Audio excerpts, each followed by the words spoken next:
जहां बिहार असेंबली चुनाव में एनडीए को बड़ी जीत हासिल हुई है। हार से विपक्ष हताश है, निराश है। वहीं विपक्ष का मनोबल और तोड़ने के लिए सत्ता पक्ष की ओर से बार बार दावा किया जा रहा है कि विपक्ष के विधायक एनडीए में मिलना चाहते हैं। ऐसा ही एक बयान पूर्व मंत्री नीरज कुमार बबलू ने दिया है। उनके बयान को लेकर अब सियासत शुरू हो गई है। बीजेपी के विधायक और पूर्व मंत्री नीरज कुमार बबलू ने आरजेडी पर बड़ा हमला किया है। उनका कहना है कि आरजेडी के विधायक पाला बदलकर एनडीए में शामिल होने को बेताब हैं। उनका दावा है कि आरजेडी की हालत ये है कि कोई विधायक वहां रहना ही नहीं चाहेगा। आरजेडी नर्क है, कौन नर्क में जाना चाहेगा? नर्क में सफाया हो गया, नर्क में ठेलम ठेला करने कौन जाएगा? के मैक्सिमम विधायक इधर आना चाहते हैं, सत्ता में सब लोग आना चाहता है। उनके विधायक भी चाहते हैं इलाके में काम करना है तो सत्ता के साथ में जाए, नीतीश कुमार जी के साथ में जाए, मोदी जी के साथ में जाए। उनके इस बयान पर अब बिहार में घमासान शुरू हो गया है। एनडीए ने बिहार में सरकार बनाई है, बिहार की भलाई के लिए काम करना चाहिए। जो वादा किया है उसे पूरा करना चाहिए। आरजेडी की श्री तेजस्वी यादव जी की चिंता छोड़ें, उनको अच्छी तरह से पता है कि आज बीजेपी जेडीयू में एनडीए घटक दलों में आपस में ही कंपटीशन है, कौन किस पार्टी को तोड़ेगा। तो अपनी सरकार ठीक से चलाएं, बिहार की जनता की भलाई के लिए काम करें। तेजस्वी जी की चिंता के लिए जनता बैठी है। आज भी सबसे ज़्यादा वोट प्रतिशत देखा जाए तो आरजेडी को मिला है श्री तेजस्वी यादव जी को। बिहार के लोग इस बात को जानते हैं कि अगर नीतीश कुमार जी ने राष्ट्रीय जनता दल को सहारा नहीं दिया होता तो उनकी कभी इतनी सीटें नहीं आती। इस बार आरजेडी ने लड़कर देख लिया, 2010 वाली परिस्थिति इनकी हो चुकी है। तो यह सचमुच सबको मालूम है कि राष्ट्रीय जनता दल राजनीतिक रूप से एक नर्क के समान है, जहां अपराधियों भ्रष्टाचारियों का बोलबाला रहता है, जहां धनबल का प्रयोग होता है। परिवार के आगे पीछे जो घूमेगा उसको ही मौका मिलेगा। अब जितने विधायक जीत कर भी आए हैं, सबके मन में गहरा असंतोष है। सबको मालूम है कि लोगों के बीच नीतीश कुमार जी की लोकप्रियता है और सबका रुझान वर्तमान एनडीए की सरकार की तरफ है। तो इसमें कोई अतिशयोक्ति नहीं होगी कि अगर महागठबंधन के विभिन्न घटक दलों के विधायक अपनी स्व इच्छा से एनडीए की तरफ चले आते हैं। जो लोग खुद गोडसे के वंशज से आते हैं वो लोग क्या फैसला करेंगे स्वर्ग और नरक का? गोडसे जो महात्मा गांधी के विचार का, महात्मा गांधी का प्यारा है, ये लोग उसके वंशज हैं। और नीरज बबलू जी के साथ मुश्किल क्या है कि इनको मंत्री बनना है, इसलिए जो है ना एकदम तबातोड़ तेल मालिश करने में लगे हुए। राष्ट्रीय कार्यकारी अध्यक्ष आए हैं, कुछ ऐसा बोलें कि उनके भी नज़र में चढ़ें, केंद्र के नज़र में चढ़े, इनको मंत्री बनना है। ऐसे आपको बहुत सारे लोग अभी भारतीय जनता पार्टी में ही पीड़ित हैं, जो मंत्री बनना चाहते हैं, मंत्री नहीं बन पा रहे हैं, रोड पर घूम रहे हैं, दौड़ रहे हैं। कल आए थे राष्ट्रीय कार्यकारी अध्यक्ष, कैसे सब आगे आगे दौड़ रहे थे पैदल, क्योंकि सबको मंत्री बनना है। मार तो वहाँ पे है भारतीय जनता पार्टी में। भारतीय जनता पार्टी के केंद्रीय नेतृत्व को सोचना चाहिए, कहीं ये लोग कहीं इधर उधर ना हो जाए। इस बार असेंबली चुनाव में आरजेडी की सीटें 75 से घटकर 25 रह गईं। लेकिन राहत की बात यह है कि पार्टी के वोट प्रतिशत में महज 0.1% की कमी आई। बीजेपी और जेडीयू से 3% ज्यादा वोट प्रतिशत के लिहाज से आज भी आरजेडी सूबे की सबसे बड़ी पार्टी है। नेता प्रतिपक्ष तेजस्वी यादव विदेश में है और क्या राष्ट्रीय जनता दल टूटने वाली है? एक बार फिर भाजपा के वरिष्ठ नेता विधायक पूर्व मंत्री नीरज बबलू ने बड़ा सवाल उठा दिया। कहा कि उनके कई विधायक हमारे संपर्क में आ चुके हैं। सवाल ये है, करारी हार के बाद तेजस्वी विदेश में आराम कर रहे हैं, लेकिन पार्टी क्या टूटने के कगार पर? इस पर जमकर सत्ता पक्ष विपक्ष के बीच बवाल फंस गया है। राष्ट्रीय जनता दल कह रही है हमारे संपर्क में उनके विधायक, लेकिन इतना जरूर है, बार बार ये सवाल क्यों है? क्या सही में अंदर खाने कुछ चल रहा है, क्या ये सिर्फ पॉलिटिकल बात है? देखने आने वाले समय में दिलचस्प। वीडियो जर्नलिस्ट मुकेश के साथ मरगूब आलम, नक्षत्र न्यूज, पटना।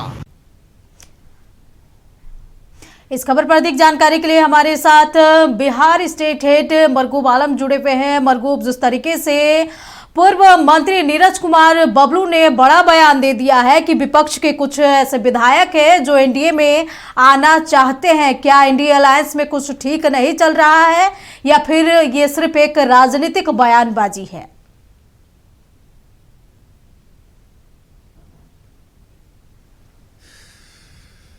अंजना, तेजस्वी यादव करारी हार के बाद विदेश क्या गए, राष्ट्रीय जनता दल टूट रही है, उनके साथ 2 हिस्ट्री सीटर चले गए, पार्टी में भयंकर असंतोष हो गया।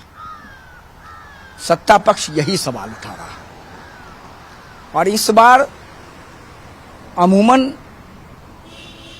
इन विषयों पर बहुत कम बोलने वाले पूर्व मंत्री, भारतीय जनता पार्टी के नेता और विधायक नीरज बबलू ने एक बयान देकर सनसनी फैला दिया। अमूमन नीरज बबलू ये सब नहीं बोलते। नीरज बबलू का जो अपना लाइन होता है वो लाइन होता है बीजेपी के लाइन पे, वो बिल्कुल पार्टी की तरफ से बोलेंगे। गिरिराज सिंह की तरफ उनका भाषण कह सकते हैं कि वक्तव्य होता है, जिस तरह हरिभूषण ठाकुर बचौल बोलते उसी तरह नीरज बबलू बोलते हैं। लेकिन नीरज बबलू इस तरह का बयान देंगे ये हमारे भी समझ से बाहर है। और उनका बयान की राष्ट्रीय जनता दल के कई विधायक बिल्कुल हम लोगों के कब्जे में है, संपर्क में है। कब्जे शब्द का इस्तेमाल तो नहीं किया, लेकिन अमूमन उनका कहना वही था। अब आप समझिए कि 202 सीट सत्ता पक्ष के पास है। सत्ता पक्ष को कोई मतलब, कोई जरूरत नहीं है कि उनके पास किसी दल का विधायक आए। विपक्ष ये कह रहा है कि चूंकि नीरज बबलू को मंत्री नहीं बनाया गया तो नीरज बबलू थोड़ा सा असहज दिख रहे हैं और भ्रम की स्थिति वो पैदा कर रहे हैं और आला कमान तक अपनी बात पहुंचा रहे हैं कि आगे आने वाले दिनों में जो मंत्रिमंडल का विस्तार है उसमें उनको मंत्री बना दिया जाए। लेकिन एक बड़ा सवाल ये है अंजना, मैं बार बार ये सवाल आपसे भी मैंने कई बार बात की, माधवी सहयोगी से बात की, दीपक जी से बात की, इब्राहिम जी से बात की, कि भाजपा का विधानसभा अध्यक्ष का होना आने वाले दिनों में अगर जनता दल यू और बीजेपी के बीच खटास इस स्तर पर चली गई जैसे पिछले 2 बार हो चुका है और तीसरी बार यह परिस्थिति बनी कि नीतीश कुमार एनडीए छोड़ के निकलेंगे और तेजस्वी यादव के साथ हाथ मिलाने की कोशिश करेंगे या मिलाने का को लेकर आगे बढ़ेंगे, तो उस परिस्थिति में अगर बीजेपी, अगर राष्ट्रीय जनता दल का विधायक 5, 6, 8, 10 टूटेगा, जो 2/3 से कम होगा और वो टूट करके अगर समर्थन कर देगा बीजेपी को और बीजेपी खुद की सरकार बना लेगी चिराग पासवान, जीतन मांझी और उपेंद्र कुशवाहा के साथ, क्योंकि बहुमत का जो आंकड़ा है वो बहुत कम का फासला है, उस परिस्थिति में विधानसभा के अध्यक्ष की कुर्सी बहुत महत्वपूर्ण हो जाती है।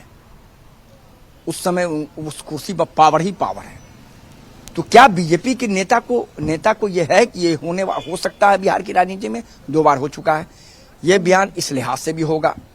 लेकिन राष्ट्रीय जनता दल का कहना यह है कि मामला वो नहीं है, मामला यह है कि इन लोगों के बीच जो उठापटक हो रही है, इन लोगों के बीच जो नीतीश कुमार असहज है, तो उस असहजता को खत्म करने के लिए बीजेपी के लोग ये कर रहे हैं कि राजद के विधायक टूट रहे हैं, हमारे तरफ आ रहे हैं, हमसे संपर्क में। अंजना, पॉलिटिक्स समझिए कितना चौकोर घूम रहा है और किस तरीके से ये पॉलिटिक्स हो रहा है। लेकिन राजनीतिक टीकाकार का कहना है कि अमूमन कुछ बयान दे दिए जाते हैं, लेकिन राजनीतिक टीकाकार का यह भी कहना है अगर कोई वैसा व्यक्ति जो वैसा बयान नहीं देता, अगर वो दे रहा है तो उसके अंदर कुछ बातें होती। लेकिन तो बाबू, बड़ा सवाल उठता है कि विपक्ष खुद मौका सत्ता पक्ष को दे रहा है, क्योंकि जिस तरीके से तेजस्वी यादव विदेश दौरे पर है, विदेश घूम रहे हैं, मीडिया से बात नहीं करते हैं, प्रेस कॉन्फ्रेंस कर चीजों को क्लियर नहीं करते हैं, तो सत्ता पक्ष को तो जाहिर है मुद्दा तो मिल ही जाएगा।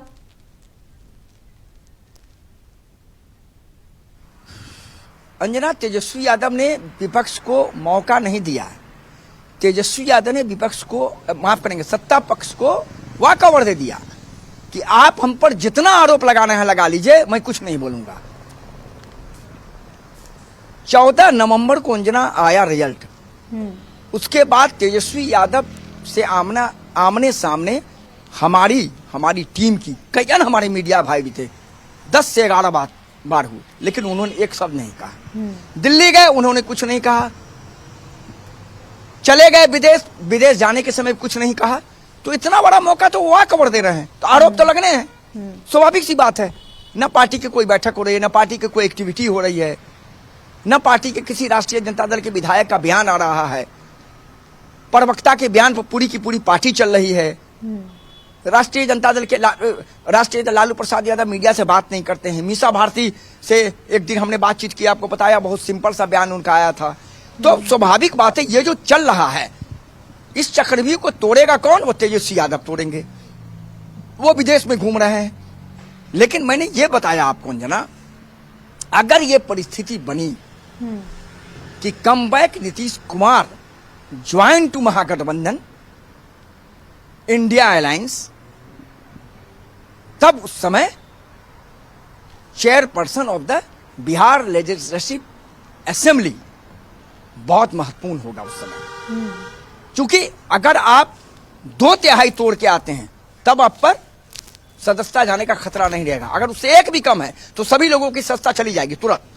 अगर विधानसभा अध्यक्ष चाहेगा तो मैं बार बार बोल रहा हूं, तो नहीं चाहेगा तो वो बना रहेगा, जांच होगी, नोटिस जारी होगा, वो चलता रहेगा। पिछला बार आपने देखा 2-3-4 विधायक जो राष्ट्रीय जनता दल के थे वो जाकर के सपोर्ट, संगीता ने सपोर्ट कर दिया, प्रहलाद यादव ने सपोर्ट कर दिया, कुछ नहीं हुआ। आवेदन दिया गया, नंदकिशोर यादव जी विधानसभा अध्यक्ष, खत्म हो गया मामला।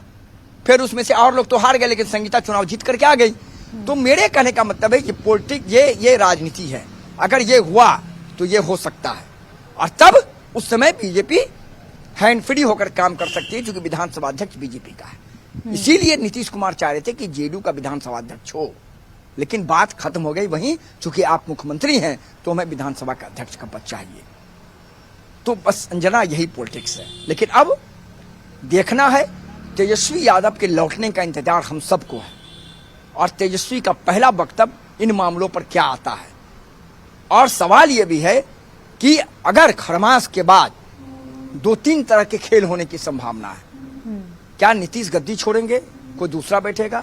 क्या नीतीश एनडीए छोड़ेंगे, या नीतीश के, अगर नीतीश कुमार के अगर गद्दी पर खतरा होगा तो नीतीश फिर महागठबंधन में आएंगे? अगर आएंगे तो ये वाला बयान बहुत महत्वपूर्ण होगा, और विधानसभा के अध्यक्ष का बहुत महत्वपूर्ण रोल हो जाएगा। तब उस समय पता चलेगा कि किसने क्या कहा था और कौन सा बयान सटीक बैठ रहा है अंजना। तो इंतजार बस खरमास के बाद का ही करना पड़ेगा। इंतजार तेजस्वी यादव के 1 तारीख के बाद के आने का करना पड़ेगा। तब पता चल पाएगा कि तेजस्वी यादव की रणनीति क्या होगी, तेजस्वी यादव आगे क्या करेंगे, तेजस्वी यादव जनता के बीच का फिर जाएंगे, और फिर क्या तेजस्वी यादव अपने विधायकों को एक साथ लेकर सरकार के खिलाफ बिगुल ठोकेंगे, या सही में क्या राष्ट्रीय जनता दल के विधायक परेशान है, राष्ट्रीय जनता दल के विधायक कुछ और सोच रहे हैं, ये तो उनके आने के बाद ही पता चल पाएगा। क्योंकि बहुत महत्वपूर्ण है बिहार की राजनीति। मैं बार बार बोलता हूँ, जनाब से भी मैंने कई बार कहा है, बिहार की राजनीति याद रखिएगा पल पल बदलती है। मैं फिर कह रहा हूँ, खरमास के बाद मैं अभी भी आपको बता रहा हूँ क्या होगा, का पाना बहुत मुश्किल है। क्या निशांत की एंट्री होगी, क्या राष्ट्रीय जनता दल टूटेगा, क्या नीतीश कुमार इस्तीफा देंगे, क्या बीजेपी का मुख्यमंत्री बनेगा, ये 4 ऑप्शन मैं आपके सामने रख रहा हूं। इन 4 ऑप्शन में से संभावना है कि कोई भी ऑप्शन हो सकता है, मैं आपको बता रहा हूं। निश्चित तौर पर इंतजार कीजिए। लेकिन तेजस्वी यादव जब लौटेंगे तब कई ऑप्शन और कई सवाल के जवाब उनसे लिए जाएंगे।